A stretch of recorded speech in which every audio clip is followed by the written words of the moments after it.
Okay, today we're pulling back the curtain on the invisible architecture of your career. We're going to talk about the hidden structure that is quietly and powerfully shaping your professional life. So let's just get right to it. Do you ever feel like you're on a career treadmill? You're putting in all this effort, you're running harder and harder, but you look around and the view just never changes.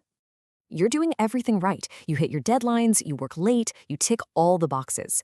But then the end of the year rolls around, and you kind of realize you're in the exact same spot, wrestling with the same old problems. It's an incredibly common and, honestly, a really frustrating feeling. But what if I told you this feeling of being stuck isn't really about your effort or your talent? What if there's a powerful, hidden force at work, an underlying structure that's actually dictating the path your career takes? And that brings us to this core idea. This hidden structure works on a very simple, very powerful principle. It's called the path of least resistance. I mean, think about it. It's a fundamental law of nature, right? Energy, just like water flowing down a mountain, is always going to follow the easiest route. Well, your career energy, it's exactly the same. It naturally flows along a path that's already there, the one that requires the least amount of effort to follow. And this leads us to two really big insights. First, where you are right now, your job, your title, your salary, it's because consciously or not, you followed the path of least resistance to get there. And second, and this is the absolute key, that path wasn't random. It was carved out by the underlying structure of your life. We're talking about your mindset, your beliefs, your habits, the whole shebang. But here's the best part, the most powerful takeaway of all. You are not stuck. You have the power to be the architect of your own career. By changing those fundamental structures in your life, you can literally reroute the path of least resistance so it leads you exactly where you truly want to go. So how do you become that architect? Well, first, you have to understand that there are two totally different worlds you can operate from. This brings us to two very distinct paths, the reactive path and the creative path. This slide really lays out the difference. On the left, you've got the reactive path. This is where most of us live our professional lives, right? Your week is just a series of reactions to emails, to problems, to your boss's latest idea. Your main motivation is just to put out fires and solve problems. But on the right, the creative path is totally different. It's generative. Your motivation comes from inside you, from a clear vision of something you want to bring to life. A great way to think about the reactive path is like being stuck in a maze. All your circumstances, the budget cuts, that difficult client, the latest company reorg, those are the walls of the maze. You spend all your energy just trying to find your way through, hoping you don't hit another dead end. Now, contrast that with the creative path. That's a direct route that you get to pave yourself. You are the dominant creative force in your own life.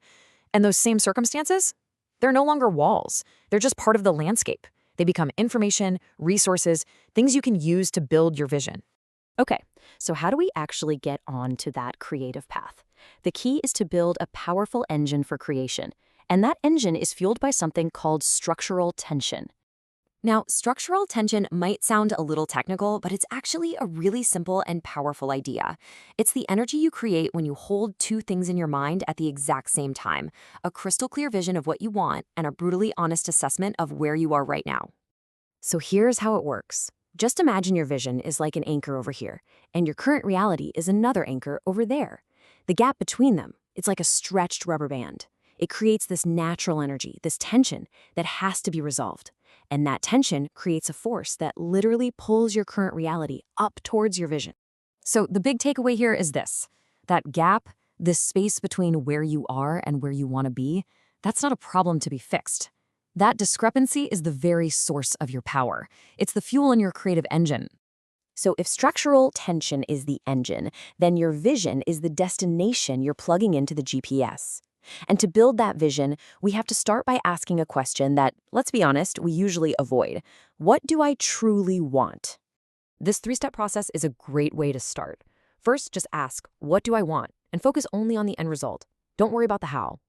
Second, separate your vision from the process. Don't let your vision be limited by what you already know how to do. And finally, and this one is so important, separate it from what you think is possible.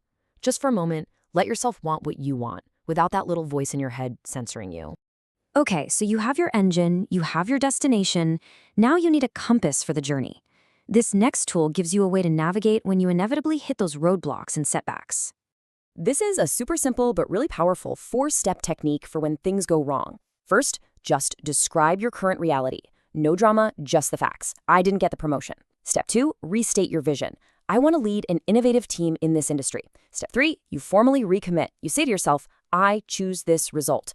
And step 4, you move on. You shift your focus away from the setback and right back to creating.